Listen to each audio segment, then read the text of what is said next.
Hi friends, let me show you this new travel mug, coffee mug that I bought for my daily job. It's a 450 milliliters or 15 ounces and I like it because it's a glass mug, okay? Let me show you. Comes nicely packed. As you can see, it's a nice brown color. This is glass, okay? And it has this this handle so you don't get burned if the beverage is so hot. And it has this lock, okay?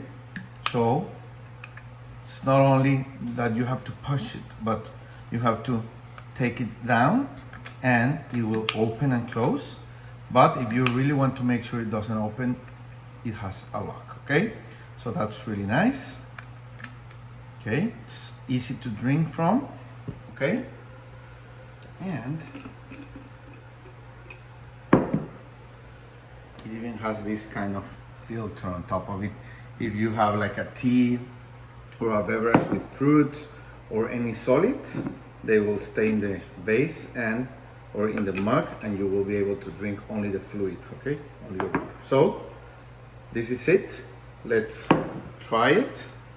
So I told you 450 milliliters, okay? You could put ice or a really cold beverage in it, or a cold one, coffee or any hot drink, a tea, okay? I'm gonna close it, okay? As you can see, it keeps the fluids inside, the water inside, so no leaking from the cup, okay? And when you want to use it, you just open it. The lid has a spring so it won't come back to your nose or to your face. You drink and you don't get hit by the lid. The lid stays there because it has a spring. So, perfect, really nice travel mug. Thank you.